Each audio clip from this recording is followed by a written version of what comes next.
Hey, salut la gang! Eh oui, surprise, c'est encore un autre épisode du balado. J'essaye d'arrêter le seul podcast, vous savez, dont l'objectif du podcast, c'est d'arrêter de faire des podcasts. Donc, si tout va bien, ça devrait en théorie être le dernier épisode aujourd'hui. On se croise les doigts.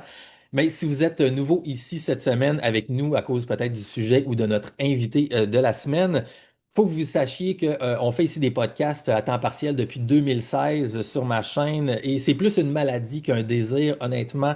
Voyez-vous, je souffre de ce trouble autodiagnostiqué de façon subjective que j'ai appelé le TOC au carré ou le trouble obsessif de la curiosité compulsive. Et ça fait que je suis pas capable, en fait, de m'empêcher de m'intéresser à toutes sortes de sujets et d'essayer d'en parler avec des gens qui connaissent le sujet mieux que moi. Voilà, donc c'est un problème qu'on essaie de régler et pour l'instant, la solution, c'est de faire des podcasts pour au moins soulager un peu ma curiosité maladive. Et en même temps, par contre, quand on ouvre un sujet, c'est un peu problématique parce que là, on ouvre un sujet, on en apprend un peu sur le sujet et là, ça fait juste finalement raviver plus notre curiosité, fait qu'on a le goût d'en apprendre plus. Et là, si jamais vous vous joignez à moi aujourd'hui avec mon invité, il paraît que c'est un peu contagieux d'ailleurs, le trouble du TOC au carré. Alors je vous avertis, vous pourriez partir d'ici ce soir, peut-être en vous rendre compte que tout à coup vous êtes nuancé dans vos positions sur les réseaux sociaux avant d'attaquer quelqu'un directement dans un commentaire Facebook, ou peut-être vous poser des questions plus larges sur l'avenir du Québec. Qui sait, ça pourrait être des effets secondaires là, qui subviennent suite à l'écoute du podcast. Alors, je vous préviens, il y a des gens qui ont mentionné que c'était un problème chez eux aussi. Et justement, en lien avec ça, ma curiosité m'avait amené à l'épisode numéro 6, je crois, du podcast, à s'intéresser à ouvrir un dossier plus large, là, si on veut, des relations avec les Premières Nations ici au Québec. Et là, bien sûr, je suis très conscient, je dis ouvrir le dossier. Je suis pas en train de prétendre ici qu'on a ouvert un dossier national québécois, juste à la hauteur de mes petites capacités de podcasteur sur YouTube, bien sûr. Mais quand même, ça avait été super intéressant. On a fait deux épisodes, un sur la question du métissage des Premières Nations avec les Québécois, avec Isabelle Falardeau, et de l'appropriation culturelle aussi, de transmission des savoirs autochtones. C'était vraiment fascinant. Et ensuite de ça, on a parlé aussi avec un représentant du clan du Loup de la communauté traditionnelle Mohawk, où je veux mentionner le bon nom, Kenyen Kehaka, avec Stuart Longhouse, et on a parlé d'une ouverture au dialogue entre les Québécois, si on veut, Canadiens-Français, et les Premières Nations. C'était deux super beaux épisodes. Et là, suite à ça, étant donné que j'étais un petit peu en mode intérêt par rapport à la question, il y a une dizaine de jours, j'ai vu passer un article assez rapidement sur un sujet, un dossier en fait qui a été ouvert en Colombie-Britannique. Je ne sais pas si vous avez vu passer ça en ligne, tout le monde. C'est comme de quoi qu'il y avait une tribu native du BC, les Cowichan, qui avait lancé une procédure judiciaire. En anglais, on dit un title claim, ou en français, on pourrait dire, je pense, une revendication de propriété ou une revendication de titre sur une portion de territoire là, d'environ 6 km² au BC, sur l'île Loulou, je crois, de Richmond.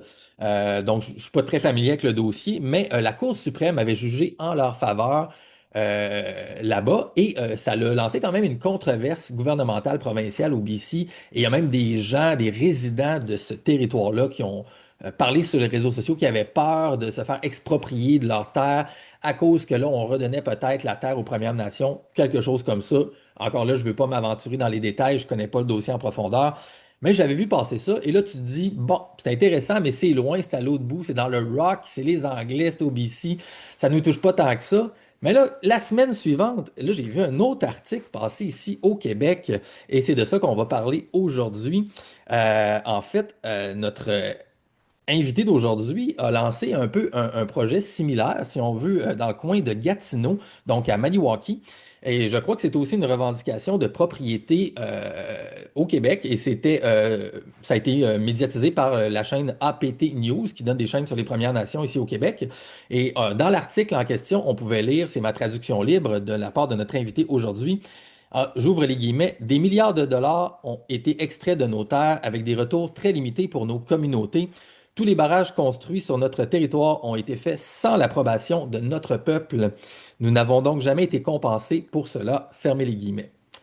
Alors voilà, comme c'est une nouvelle qui semble pas avoir fait beaucoup jaser pour l'instant, mais que je trouve très, très intéressante à discuter, eh bien, je me suis dit que ce serait une belle occasion d'ouvrir un dialogue avec le principal intéressé. Donc, c'est une autre communauté des Premières Nations aujourd'hui et mon invité a généreusement accepté de se joindre à moi. Alors, sans plus attendre, on va accueillir le nouveau chef algonquin depuis 2023, je crois, de la communauté Kitigan-Zibi, Monsieur Jean-Guy White Duck. Monsieur White Duck, bonsoir et bienvenue à J'essaye d'arrêter.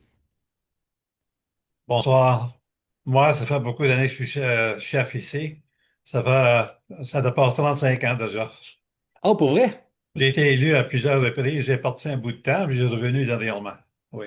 OK, donc vous avez rechaussé vos vieilles pantoufles, comme on dit Ça en fait bon longtemps que je suis français. ici. J'ai été élu la même année que René Lévesque était élu au Québec en 76. La Wow! première année, alors. Ça Quand même, OK. Wow, fait fantastique. longtemps que je suis ici. OK, OK. Félicitations pour ça d'ailleurs. Fait que ça veut dire que vous devez vraiment bien connaître les dossiers de votre communauté et puis de votre secteur, en fait. Écoutons, on a quand même juste une heure environ ensemble. Là, je dis juste une heure. Pour les médias traditionnels, c'est long, mais pour un podcast, c'est court. Des fois, on aime ça faire 1 heure et demie, 2 heures, Ouais. 3 heures. Donc, avant qu'on aille directement dans la question précise de la démarche que vous avez faite judiciaire, est-ce que vous pouvez, pour les gens comme moi qui sont pas tant au fait des Premières Nations, des différentes communautés, etc., nous placer un peu la communauté Kitigan-Zibi géographiquement et nous faire peut-être un résumé un peu de votre histoire et de votre perspective générale de communauté native, s'il vous plaît. La communauté, elle est située à environ 1 heure en véhicule de Gatineau, au nord, près de Maniwaki.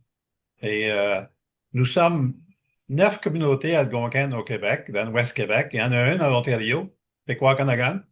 En réalité, nous sommes 10 communautés qui occupent le territoire ancestral des Algonquins, la nation algonquine. OK. Donc, vous êtes une des 10 communautés.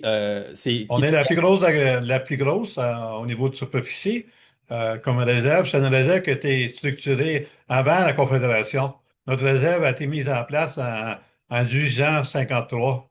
Et il n'y avait pas de Canada encore à ce point-là. Ouais. Alors, c'est une vieille réserve, comme d'autres réserves, comme Betsiamit, Restigouche, Témiscamingue, ces communautés qui ont été établies avant la Confédération.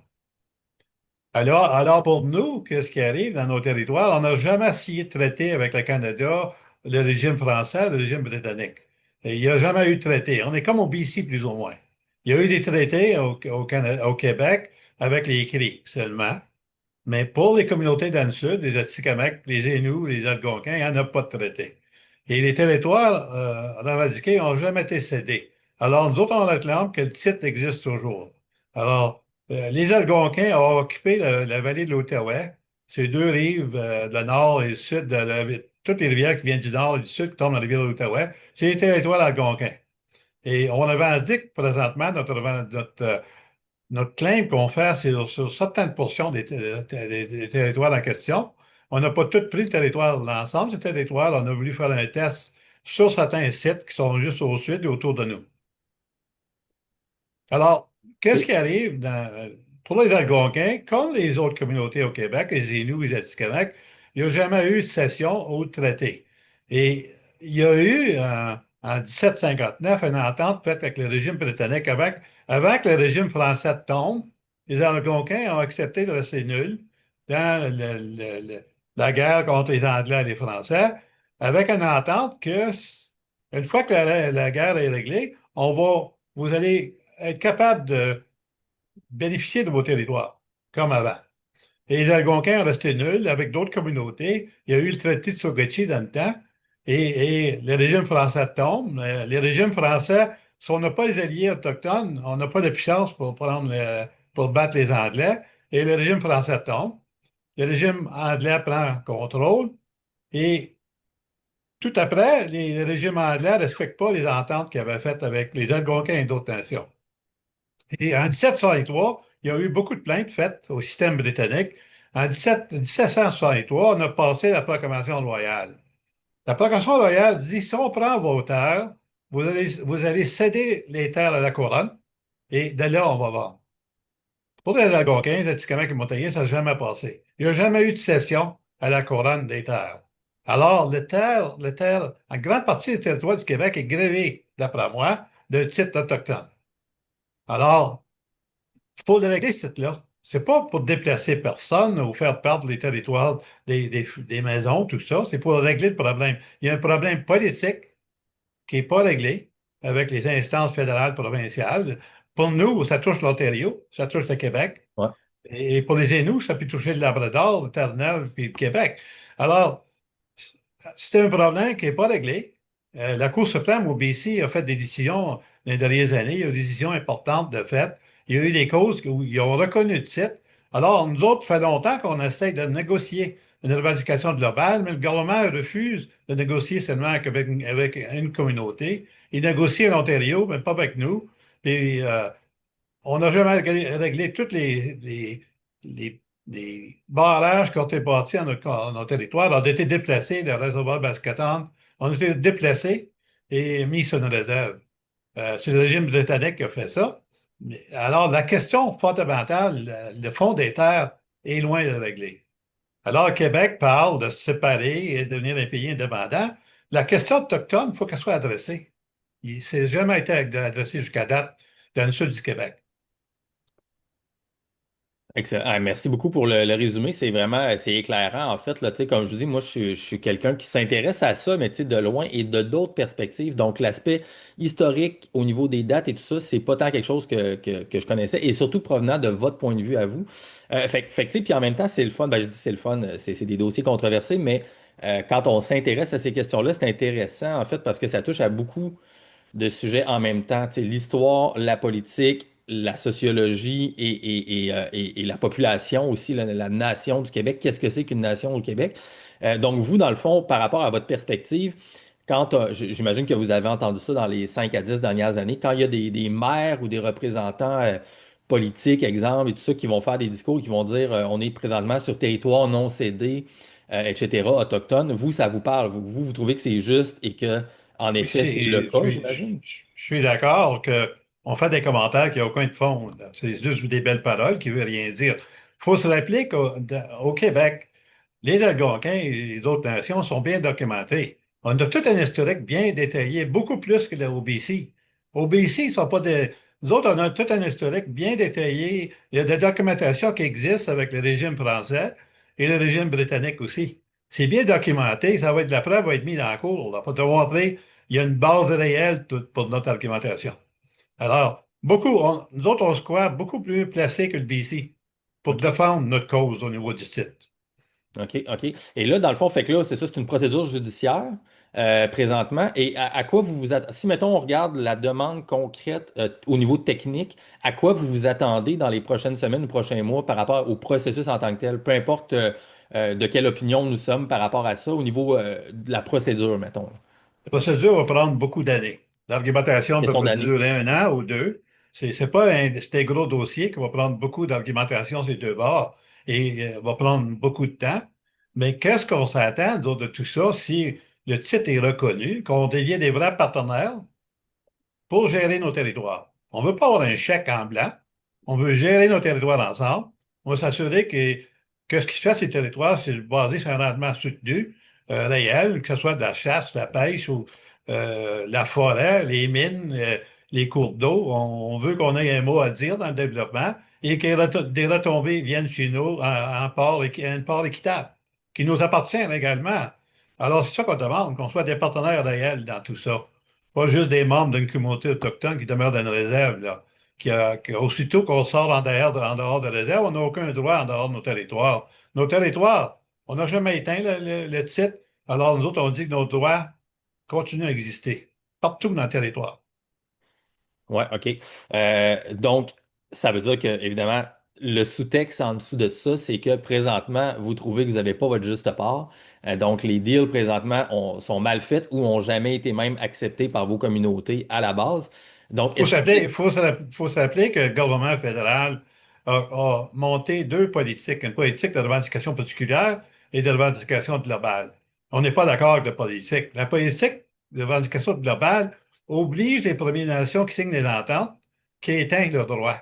Comme demander à un Québécois de dire qu'il ne soit plus Québécois pour reconnaître le territoire. Si demander la même question à un Canadien, pas se reconnaître comme Canadien. Demander aux Premières Nations d'éteindre leurs droits, c'est pas acceptable. Qu'est-ce que On vous est voulez dire, là, on ne veut pas excusez-moi? éteindre. Qu'est-ce Mais que vous quand voulez tu signes dire des pour éteindre ententes le avec droit? la revendication globale oblige d'éteindre des droits. On n'est pas d'accord avec ça. D'autres ont dit que si le titre existe, il existe pour toujours. On OK. est là pour toujours. Et les générations futures, il faut qu'ils bénéficient, il y a des bénéfices pour le territoire. OK. Donc, ça, c'est la revendication globale canadienne. Et il y Oui, en a une il y a une politique politique, globale qui évidemment. existe déjà. Et Si vous l'autre allez sur politique. le site fédéral, vous allez voir, là, la politique revendication globale, elle est là. OK. Pas clair pour nous. Et l'autre revendication, c'était quoi la différence? C'est une revendication particulière. Quand ça touche les territoires de réserve, une portion de la réserve, là, qui a été cédée en bonne et due forme ou non, tu peux revendiquer. On l'a revendiqué, nous autres, pour Maniwaki, parce que un tiers de Maniwaki, sur notre territoire ancestral, la réserve est originaire. Alors, on a réglé avec la revendication particulière pour ces terres-là. Et quand vous dites on a réglé, c'était quoi le dossier, puis qu'est-ce que ça l'a donné au final? On parlait de 300 acres de terrain. On peut acheter ailleurs pour en placer le territoire de réserve perdu pour une autre réserve, si on veut, au partout de notre territoire. C'est une entente comme ça. OK. C'est loin de régler, là. Toujours en marche, cette affaire-là. C'est toujours en cours. OK, OK, OK. Ouais. OK. Fait que ça, c'est un autre processus. Fait que là, vous, là, c'est un processus supplémentaire que vous venez de lancer pour un Mais autre. le global, c'est beaucoup plus sérieux, là. On parle de territoire ancestral qui a toujours été occupé par notre nation. Le gouvernement fédéral, présentement, a négocié avec la réserve Pickawanagan en Ontario, juste à côté de Pembroke, le bord de l'Ontario. Ils sont en train de négocier avec eux une entente basée sur la revendication globale, que nous ne sommes pas d'accord avec eux du tout. On a une revendication aussi pour le territoire de Breton Flats, à Ottawa, présentement. On a des discussions qui se passent pour ce dossier-là. OK. OK.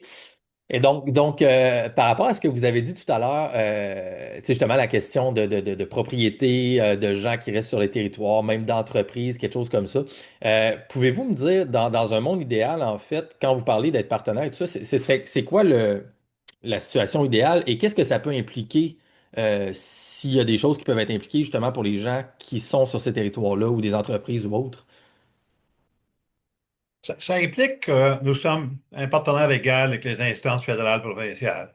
Le Québec, il y a un dossier important. On parle de Québec qui veut séparer. Écoute, le dossier autochtone est loin d'être réglé. On veut être des partenaires réels dans tout ça. C'est ça qu'on veut être, qui ait des retombées égales pour nous. On ne demande pas tout l'ensemble, on dit on est tous là pour vivre sur le territoire. Mais comme c'est là, on sort de la réserve, on n'a aucun droit. On a un droit de chasse, de pêche. On peut avancer faire la cueillette des, des différentes choses, mais on n'a pas de droit réel. Si on parle de la forêt, des mines, si on parle de l'eau, des barrages, tout ça.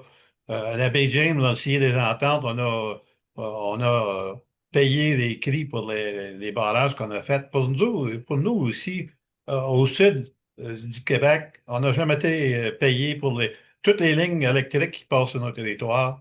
Il y a jamais été aucun paiement fait pour ça. À d'autres réserves, des Inuits ils ont reçu certains montants quand on a installé des nouvelles lignes, tout ça. Pour nous, les Algonquins, on n'a jamais reçu rien. Alors, on dit qu'il y a beaucoup à régler du passé et il faut avoir une nouvelle entente pour l'avenir. Puis, y a-t-il des justifications au fait que les Algonquins, vous êtes traités de façon différente, exemple que les Inuits? Y a-t-il de la On n'est pas matière? sûr. Les instances gouvernementales traitent avec différents groupes différemment. Tu sais, c'est jouer un contre l'autre. Mais nos revendications sont toutes la même chose quand on parle du titre. Pour nous, que ce soit les Inuits, les Atikamekw ou les Algonquins, c'est une même revendication. C'est nos territoires ancestrales qu'on n'a jamais cédés et qu'on n'a jamais respecté la proclamation royale de 1763 qui fait partie de la Constitution canadienne aujourd'hui. La, la proclamation royale dit clairement, si on prend vos terres, vous allez céder à la couronne. Et il n'y a aucune preuve que ça n'a jamais été fait, ça, pour les Algonquins. Et les autres groupes au Québec aussi. OK. Il y a tellement de choses que j'ai envie de discuter avec vous, mais c'est vraiment un sujet fascinant. Là, ça fait une couple de fois que vous avez mentionné la question du projet du Québec, la question de l'indépendance. Je suis sûr qu'en même temps, vous suivez ça un peu, tu sais, bon, avec la remontée du Parti québécois, Saint-Pierre Plamondon, etc. Est-ce que, parce que nous, on entend en tant que citoyen, tu sais, moi, je suis un simple citoyen, on entend le fédéral qui a eu des gros dialogues, des commissions pour faire la commission de réconciliation avec les Premières Nations. On a les gouvernements du Québec qui s'enchaînent et se ressemblent d'une certaine façon, qui disent on va essayer de renouer des liens avec les Premières Nations. De votre point de vue à vous, point de vue à vous, M. White Duck, est-ce qu'il y a des améliorations qui ont été faites? Y a-t-il un dialogue positif et sain entre vous et le gouvernement provincial au Québec? Le dialogue n'est pas beaucoup, là. Il n'y a pas de volonté réellement au Québec. Il n'y a pas de volonté politique pour la section autochtone au Québec, d'après moi. Réconciliation, c'est des beaux mots. Au fédéral, on parle de réconciliation. Ça veut rien dire, là, vraiment. Réconciliation, qu'on règle le problème de base. Réconciliation, veut dire on s'excuse pour ci ou pour ça, mais on ne veut pas régler la question de base. La question des territoires ancestrales, c'est important. Pour nous, c'est sacré. On fait partie de la Terre. Elle ne nous appartient pas, on fait partie de la Terre, mais les retombées nous appartiennent aussi. Quand on fait des développements, que partout dans le territoire, elle nous appartient de s'assurer que c'est basé sur un rendement soutenu pour le bien de tout et pour le bien des gens chez nous aussi. Mais il n'y a aucune volonté politique que je vois, moi. Ça fait des années que je patine comme politicien ici à la Première Nation, qui est des grandes épées, et on ne voit aucune volonté au niveau du Québec, ou de l'Ontario aussi, pour régler le problème. On contourne la question toujours. Si on veut vraiment régler le problème, les instances gouvernementales qui s'assoient avec nous, puis on a des solutions. Mais il faut qu'il y ait une volonté politique. Québec refuse de reconnaître totalement que le titre existe. Alors, on va en cours. Si on le prouve en cours, là, on va commencer à négocier. Pourquoi qu'on devrait être obligé d'aller en cours? On devrait être capable de s'asseoir, puis de négocier. Négocier une entente acceptable. Mais ça n'arrive pas. Il n'y a Fait aucune que volonté. laissez-moi vous demander la question pointue en dessous de ça. Avant de lancer cette poursuite-là ou ce dossier judiciaire-là, avez-vous tenté de joindre le gouvernement à un certain niveau avant ça? Oui, on a essayé pour toutes les communautés, un point, les Algonquins. Finalement, on a développé un document seulement qui touche nos familles, les secteurs qui ont occupé. On a envoyé aux instances gouvernementales, fédérales et provinciales. Et il n'y a rien qui arrive. Il Il n'y a n'y a, pas de il y a- il y a- volonté. il y a pas rien qui a suivi de ça. Il y a des lettres qui disent, oui, on reconnaît que vos études démontrent que vous avez des droits, il y a assez d'informations pour une revendication globale, OK. mais pas plus que ça. Si vous n'êtes pas tous ensemble, toutes les communautés, on n'avance pas. Donc, on a OK. dit, quand on occupait les territoires pas familiales, c'est les familles qui occupaient les territoires, pas la nation elle-même. Alors, on a réduit juste les territoires que nos familles ont occupés. Les revendications qu'on fait comme celle-là, c'est des petites portions du territoire, de l'ensemble du territoire. Pas tout l'ensemble, mais au moins, ça démontre certains points d'importance. Le réservoir, les ESAC, par exemple, le parc Gatineau, le parc Ouais. Lemay, c'est des secteurs bien importants pour nous, près de chez nous. Fait que le gouvernement vous ont répondu quand même, mais ils vous ont dit que à moins qu'il y ait une coalition plus large de différentes communautés des Premières Nations, ils n'interagiraient pas avec vous autres à ce sujet-là. Mais ils ont montré quand même une ouverture si vous vous mettiez tout ensemble, toutes les populations du Québec. Mais C'est il semblait à dire ça. Mais OK. ils l'ont fait pour Pickwackanakan en Ontario. Ils ont négocié avec la bande seulement là-bas. Ils n'ont pas voulu négocier avec nous, mais avec la bande Ontario, ils ont négocié une entente. On n'est pas d'accord avec l'entente qu'ils ont. Ouais, On ouais, n'est pas OK. dans les revendications globales. Nous autres, on dit que nos territoires vont toujours être là, mais nous autres aussi, on va être toujours là. Alors, on veut être capable, que ce soit si le Québec jamais se sépare, ben là, on va le vivre avec, mais la question autochtone demeure toujours. Il faut Ben la oui. régler. Ah oui, c'est clair, là, tu sais, encore une fois, tu sais, moi, je défends pas le gouvernement en place présentement, et puis je suis comme à l'extérieur totalement du système politique, tu sais, moi, je suis plus quelqu'un qui est réformiste, en fait, parce que, Ben moi, j'ai fait affaire avec les partis, je me rappelle, le Parti libéral dans le temps de Bourassa, dans le temps de l'évêque. J'ai rencontré l'évêque deux, trois fois. On a discuté la question du territoire, tout ça. Il me demande, c'est quoi vous cherchez? J'ai dit la même chose que vous cherchez, vous autres. Vos souveraineté sur le territoire. C'est notre territoire à nous autres aussi. Vous devrez comprendre notre revendication. Il n'a pas dit grand-chose, mais moi, j'ai rencontré l'évêque, Bourassa, et tous les premiers ministres après. Là, il y en a un ou deux que je n'ai pas rencontré, peut-être. Mais il n'y a aucune volonté politique. Adresser la question réelle, là. La question de base du site, il n'y en a pas de volonté. Right.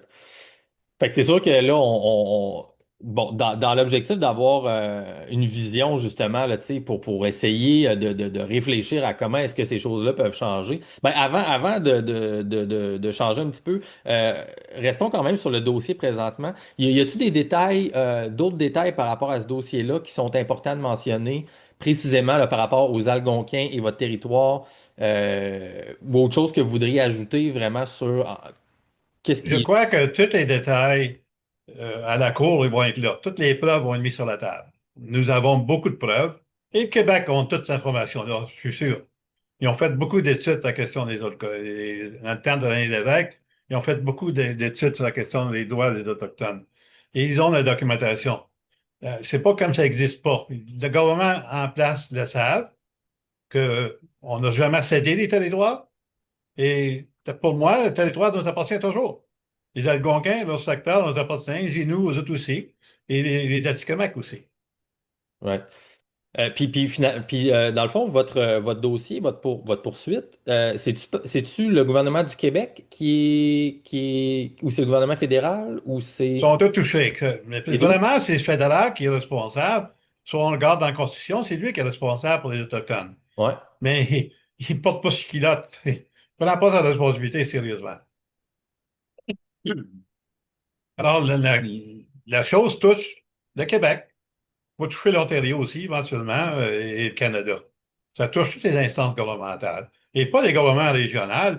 Nous autres, on n'est pas au BC et CNL beaucoup parce que des gens qui ont des terres, une fille simple, comme on se dit, on peut parler de suite. C'est pas enlever les titres des gens. C'est un problème gouvernemental à régler avec les Premières Nations. C'est pas envoyer. Les gens sont là déjà. C'est pas, d'autres, on veut envoyer personne, là. C'est pas notre intention. On veut régler le problème d'abord, pour des choses. Toute règle, c'est une volonté de toutes les parties de négocier un arrangement politique qui est acceptable.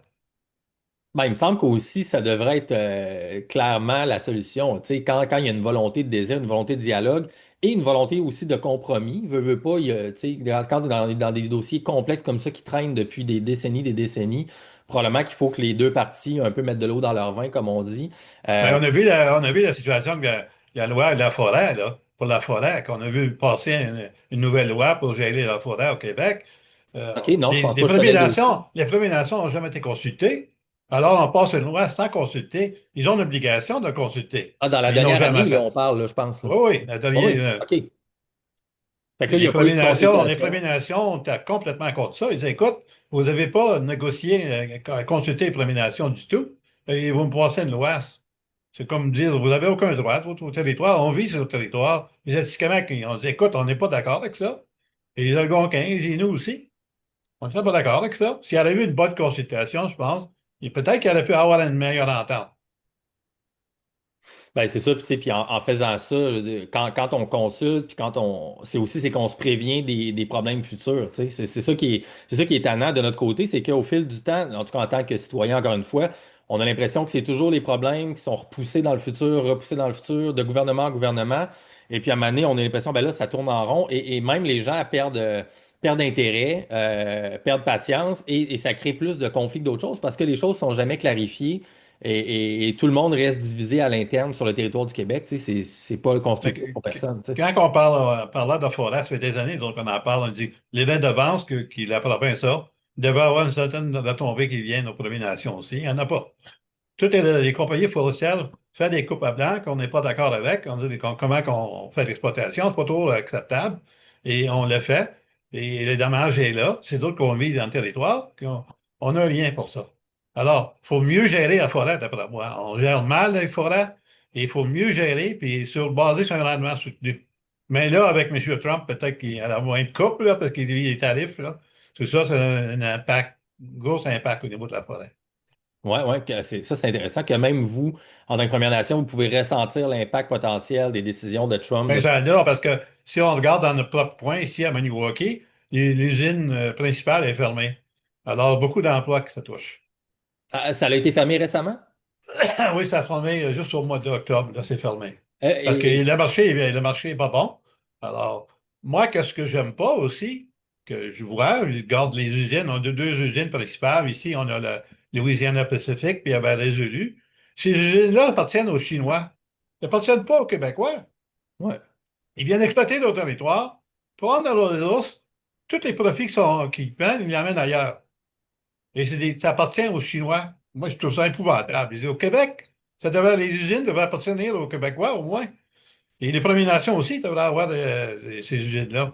Mais le résolu, c'est une grosse, grosse machine, ça. Ouais. Ça appartient aux Chinois. C'est les actionnaires principaux, c'est des Chinois. Ben oui, oui. Ils ont acheté ça avec le temps, tu sais. Non, non, ça, c'est incroyable, tu sais. En fait, ça, c'est C'est justement, tout tu sais, partout. Toutes les grosses usines qu'on voit, ça appartient à des extérieurs. ouais. Ça appartient, les gens qui contrôlent les grosses compagnies, c'est sûr que les retombées ailleurs, souvent. Ils ne restent pas au Québec. Excellent. Bon, ben écoutez, c'est super, merci beaucoup. Est-ce que vous permettez, Monsieur White Duck, qu'on prenne la deuxième partie ou la fin de notre entretien pour élargir un peu sur des sujets un peu plus de fond par rapport au Québec et des choses comme ça? Est-ce que vous êtes à l'aise ou?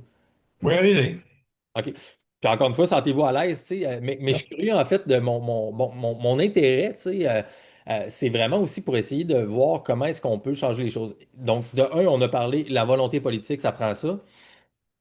Bon, je suis pas défaitiste, je suis pas un fataliste, mais tu sais, le système international politique et financier qui est une des causes de ce dont vous parliez juste avant, avec justement les conglomérats de corporations internationales qui prennent le contrôle des choses locales, là, tu sais, comme ici, comme on perd des fleurons et des entreprises, etc. Et le système politique me donne pas beaucoup d'espoir présentement. On a l'impression que les gens s'en vont là-dedans et il n'y a pas beaucoup de volonté politique justement de régler des questions de fond. Donc, c'est sûr que c'est difficile de mettre mes œufs dans ce panier-là. Mais mettons qu'on parle dans un monde excluant la politique, tu sais, plus fondamental, d'homme à homme, de femme à femme et pour l'avenir, mettons, commun, tu sais. Je veux me... on a entendu parler, en fait, je me souviens, et là, je m'excuse, j'oublie le nom de la personne et c'était le chef de quelle tribu, mais je pense que c'était au début de l'été 2020, 2025, là, cet été. Il y a un chef qui est sorti publiquement dans une couple de médias et qui a dit le Québec n'existe pas vraiment, il n'y a pas de peuple du Québec, il n'y a pas d'unité au Québec, et c'était un chef de Première Nation. Et c'est des choses qui marquent quand même la psyché collective des Québécois, des Québécoises. On a une histoire riche quand même avec les Premières Nations. C'est complexe à cause de la relation avec les Anglais versus le gouvernement français, le métissage qui a eu lieu et le début de notre histoire collective. Moi, mon intention, à tout le moins, avec les capacités que j'ai, c'est de voir est-ce qu'on est capable d'avoir une certaine forme de nouvelle base, de nouvelle entente qui inclut les Premières Nations euh, pour l'avenir. Tu sais. Et donc là, votre point de vue à vous de chef euh, algonquin, est-ce qu'il y a une réalité possible ou est-ce que vous sentez que vous pouvez faire partie d'une nation qui serait la nation du Québec ou appelons-la la Laurentie ou whatever ce que ce serait, euh, qu'on aurait une nouvelle forme tu sais, de gens qui s'intéresseraient vraiment à la question au niveau politique, qui vous consulteraient, qui créeraient des ententes qui vous conviendraient et qu'on pourrait dire, partons un pays incluant les Premières Nations à part entière, on scrape la loi sur les Indiens, on vous donne vraiment des vrais territoires et en même temps aussi, on fait une perméabilité entre le monde, appelons ça non natif, blanc, occidental, pour les gens des Premières Nations qui s'intéressent à ce monde-là, qui veulent venir en ville. Et de notre côté, tu sais, d'avoir des échanges culturels en terre, des vraies terres, pas des réserves, mais tu sais, des vraies terres. Est-ce qu'il y a quelque chose qui est possible comme ça, selon vous, mettons, dans votre vision, là, tu sais, ou vous êtes fermé à cause de l'histoire, tu sais? Il faut se rappeler que l'histoire du régime français, les Algonquins, les Inuits étaient des alliés militaires avec les Français. Ben, c'est ça. Avec le défait des Français par le régime britannique, ils ont retenu des droits parce que les Algonquins et les Inuits disaient, écoute, là, nous avons des droits. Ils ont donné des droits aux Québécois aussi, aux Français pour retenir la langue, retenir la religion, retenir certains aspects de leur politique. Le Code civil, par exemple. Les Britanniques auraient pu dire, non, c'est une valeur, les amis, là, on ne donne pas ça. Mais je comprends que il y a une défaite qui s'est faite, la guerre est perdue et c'est dur à accepter. Mais est-ce que nous autres, on est des nations aussi, on a les mêmes droits. Comment qu'on peut dire que le Québécois aurait plus de droits que nous? Nous autres, on dit on a un droit, c'est notre territoire, on est rattaché au territoire, il n'appartient pas seulement au Québec. Québec à saisir, c'est à nous. Non, non. C'est possible d'avoir une entente avec les Premières Nations, ça c'est sûr. S'il y a une volonté vraiment que ce soit équitable. On n'a pas réglé le passé. On a de misère comme c'est là à régler des dossiers du passé. Comment on va régler la vraie grosse question importante? Ça va prendre une discussion pas mal sérieux. Ça va Ouais. prendre des gens vraiment sérieux, consciencieux, puisqu'on regarde à long terme pour nos générations futures, là, protéger leur intérêt. Ça, c'est important pour nous. S'il y a un titre, il nous appartient aussi. Il est parti au moins égal. On a un droit égal aux Québécois dans le territoire. Pour nous, pour dire ce qu'il va alors, les amis, là, vous allez être une municipalité comme tout le monde. Non, on n'est pas une municipalité. On est une première nation, on est une nation comme telle, on a les mêmes droits comme nation. Comment qu'on peut exister? Où ça se fait? Pour avoir une entente, en bonne et due forme. Oui, c'est possible. Mais ça va prendre beaucoup de discussions. Arriver à une entente que tout le monde peut vivre avec pour aujourd'hui et pour les prochains 100 ans, peut-être, là. Ouais. Il y a un danger réel, comme c'est là au Canada et au Québec aussi, avec les Américains qui peuvent venir un jour dire on prend le Canada. M. Trump parle de façon de faire un État avec le Ah, Canada. Et le Québec peut-être peut se mettre à le pétrin et dire nous autres, on se sépare. Trump il dit on n'accepte pas. On ne sait pas qu'est-ce qui peut se passer. ah, Un exact, exact. système monétaire, qu'est-ce qui arrive au monde, là, c'est dramatique. Il y a des choses qui se passent qui ne sont pas acceptables, mais il faut être prêt à tout. Ben, ma perspective plutôt, c'est qu'on est quand même dans une phase de transition assez grande, là. Tu sais, présentement, il y a beaucoup de choses qui semblent être en fin de cycle et on ne sait pas trop exactement vers où ça va s'en aller. Et même au niveau plus large, là, tu sais, cosmique, et là, je ne sais pas, selon vos traditions orales, des choses comme ça, si vous avez aussi une transmission de connaissances qui, selon vous, on est dans une période de transition. Est-ce que chez les Algonquins, vous avez ce genre d'analyse-là, un peu de l'époque dans laquelle on se trouve, si je vous demandais votre point de vue plus large sur la situation actuelle ou pas Mais je tant? crois qu'on vit dans un temps complexe. On voit la situation mondiale, qu'est-ce qui se passe un peu partout, avec les Américains, qui ont une puissance importante. Tout est possible, mais est-ce qu'on vit dans un temps? Tout change toujours. Si on regarde le régime C'est sûr. français, on va autour des années 1600, 1700, tout change continuellement. Faut s'ajuster aux changements qui arrivent dans le monde. On n'a pas de choix. Et on est prêt de faire des ajustements. Mais les partis, faut qu'on s'accepte un à l'autre. Faut pas dire tout à moi, moi je tire la couverte sur mon bord, vous ne donnez rien. Il y a un partage équitable, il faut qu'il fasse, d'après moi. Et on peut vivre en harmonie, ça c'est sûr. Mais il faut qu'il y ait une volonté de toutes les bords. Oui, certainement.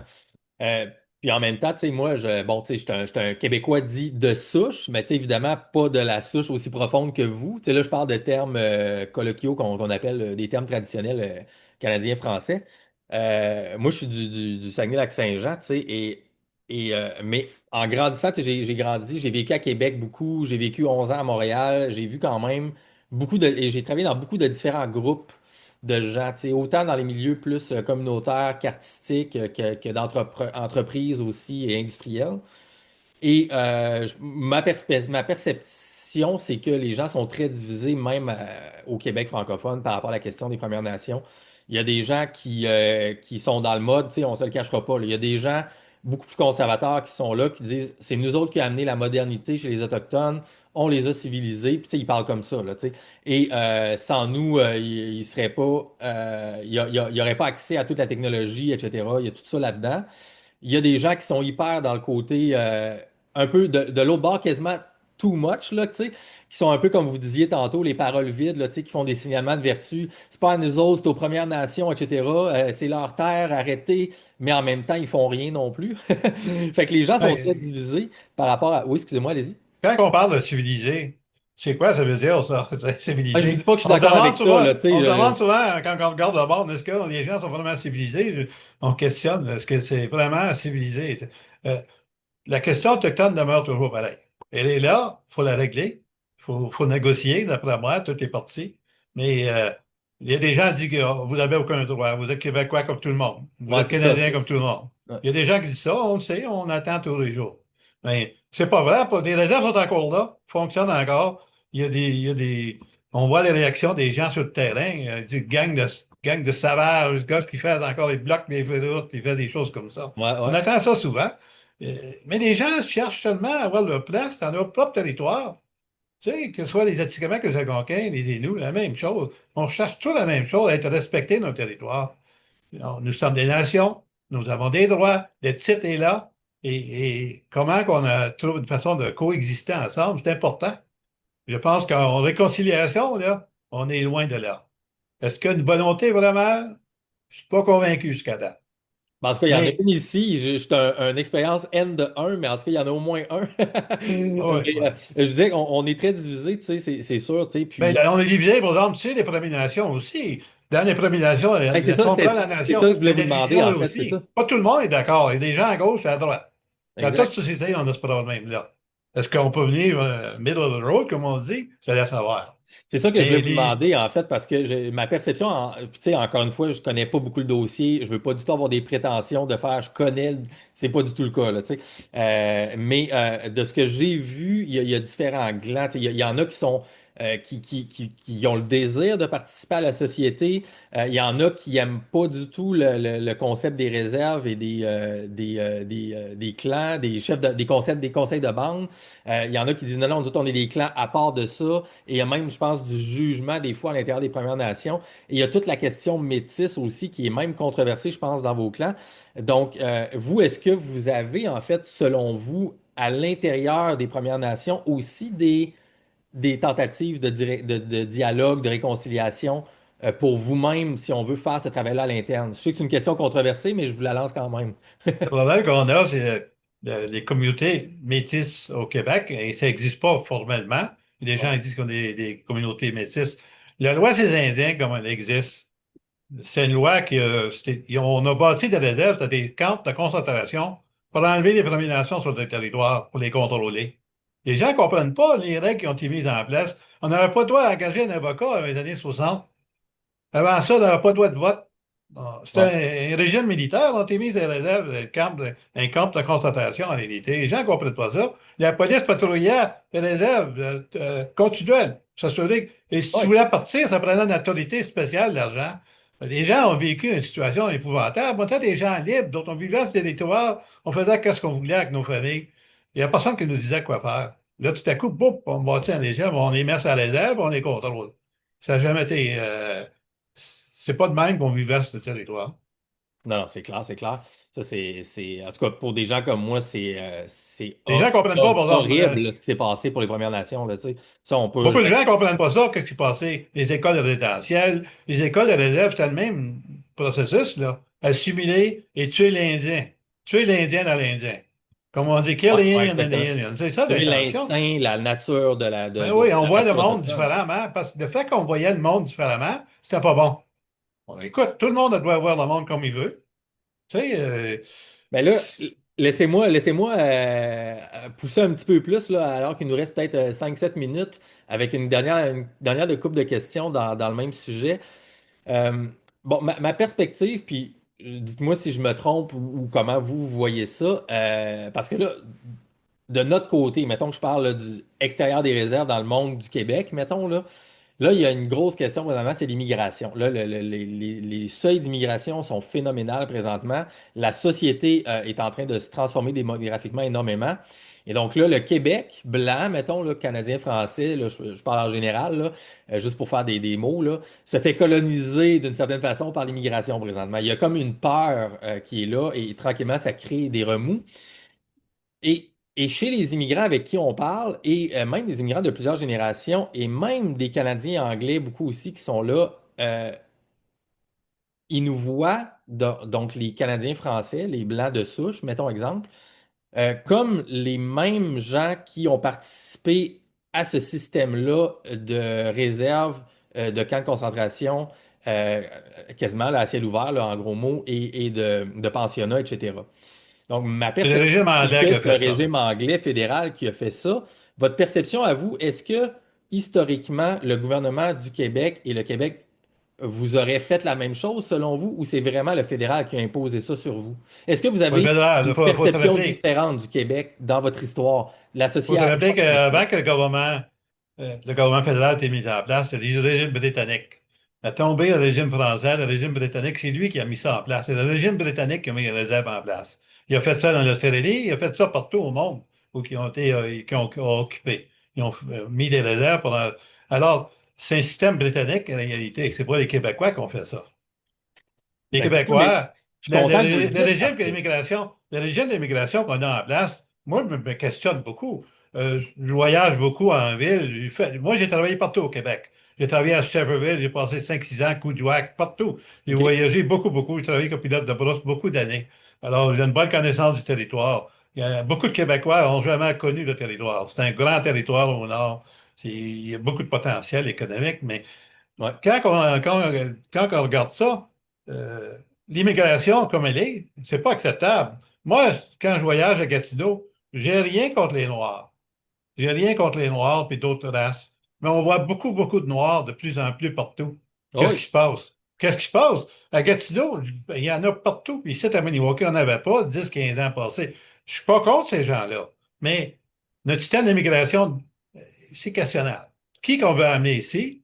Pour quelle raison qu'on amène ces gens-là ici? Je suis pas sûr. Quand on a pas assez d'emplois pour tout le monde, on a de misère à compter l'habitation, tout ça, on devait être beaucoup plus conservateur. Ben, exact. qui qu'on accepte ici, au Québec et au Canada? Je pense que le régime est trop ouvert dernièrement. On a invité beaucoup, beaucoup de monde de différents pays. Je sais qu'il y a des guerres qui se passent, là, mais c'est pas nécessairement bon pour notre pays. Ben, je vais vous dire ça en toute transparence et avec, je sais pas si c'est déplacé, mais pour moi, personnellement, de vous avoir posé la question puis de vous entendre le dire, ça me rassure et ça fait du bien, en fait, parce que je vais être honnête avec vous, en tant que Québécois, encore une fois, je dis de souche, mais tu sais, c'est vraiment ça, mon identité, veut pas. Euh, on, on est horripilé, en fait, par le système fédéral et ce qui a été fait aux Premières Nations et on se sent impuissant par rapport à cette histoire-là. Et de l'autre côté, on s'est fait accuser beaucoup nous-mêmes d'être les gens qui ont fait ça aux Premières Nations. Et encore à ce jour, on est étiqueté par les enfants de l'immigration comme étant les Blancs colonisateurs des Premières Nations et que c'est nous qui avons fait ça. Alors que, Ce n'est pas des Français qui ont fait ça, c'est des Anglais. C'est clair pour moi. Tu ben, sais. On je comprends, avait tu sais, moi je le les sais, Algonquins. mais on se fait tellement accuser, en fait, on l'oublie même, on le sait plus. Tu sais, on a un côté très, très. Il y a un malaise, en fait, là, tu sais, chez les Canadiens français, de se sentir mal de ça. Et je pense que une union potentielle future euh, a besoin de cette main tendue-là et d'une reconnaissance aussi, je pense, historique de la part des Premières Nations. C'est ma perception, là, je dis ça en toute Les transparence. deux bords, pardon, les Mais des Français deux bords, là. aussi. Oui, oui, Les oui, oui. Français, il faut qu'ils reconnaissent que, écoute, nous Exact. sommes les alliés avec les Algonquins, avec les Atikamekw et nous, c'est sûr. Faut respecter ces deux bords, d'après moi. Oui, et d'ailleurs, je veux lancer une référence en terminant avant qu'on conclue notre épisode. Aux gens qui s'intéressent à la question, il y a un fantastique livre de Marco Vingendaire qui s'appelle Le Nouveau Monde oublié, qui retrace toutes les documentations écrites en fait du début de l'arrivée de Samuel de Champlain et des associations qu'il a faites avec les Algonquins, avec les Oui. Wendat, avec les Inuits. Il y en a un autre livre aussi qui a été écrit par Beaulieu, je pense, Oui, Convertir les fils de Caïn. je Il l'ai pas lu. démontre l'historique des années 1600. Il a fait un bon livre qui démontre les Inuits, les Algonquins, toute l'historique, ce qui se passait initialement sur le territoire. La relation qu'on avait. Il a fait un bon travail, d'après moi. Il a utilisé beaucoup les documentations des Jésuites et qu'il a monté comment on vivait à ce territoire. Nice. Excellent. Ben, je vais mettre les deux références dans les commentaires, et bien sûr pour les gens. Et je voulais vous demander, Monsieur Jean-Guy White Duck, en terminant, honnêtement, là, je vais vous dire un immense merci d'avoir pris le temps aujourd'hui. J'étais un peu nerveux, je ne savais pas comment aborder le truc, mais j'ai adoré votre énergie, votre ouverture. Et j'espère que ça peut être en tout cas une petite brique là, tu sais, dans l'édifice futur. Des relations positives autant que possible peut se faire. Euh, J'espère qu'on a éduqué le monde un petit peu. une petite affaire, tu sais, on fait Ouais, ça tant qu'on peut à nos capacités. Mais bien sûr, si jamais dans le futur, vous ou un autre partenaire a envie de discuter, ben, vous me rejoindrez et ça va me faire plaisir. Et c'est bien. en terminant, donc, est-ce que vous avez en tant que chef ou que communauté, soit des réseaux sociaux que vous pouvez, dont vous faites la promotion de certaines choses, un site web peut-être, où les gens peuvent aller voir? avons notre propre s'informer. site, ouais, nous avons notre propre site web de Gandhibi, là. On a un site, oui. C'est que KZA, KZA. Parfait, je vais le mettre dans les commentaires pour les gens qui voudraient aller là. Et Parce qu'on sort aussi chaque semaine une relevée, qu'est-ce qui se passe dans la communauté, les documentations qui sont là. accessible par le site web. Oui, oui, Excellent. Donc, les gens qui vous ont trouvé intéressant et qui veulent s'informer là-dessus, on va les diriger vers là. Fait que, exact. Monsieur Jean-Guy White Duck, donc chef, pas depuis 2023, mais depuis plus de 50 ans finalement, Oui, de c'est la ça. communauté Kitigan Zibi. Merci beaucoup d'avoir été là. J'essaie d'arrêter. Ça m'a fait un grand plaisir. Et pour les autres, ben, j'espère que ça a satisfait un petit peu votre curiosité. Et comme toujours, au plaisir de ne pas se revoir idéalement dans un prochain épisode parce qu'on essaie d'arrêter. Salut tout le monde, Monsieur White Duck, Bonsoir. encore Ouais. merci.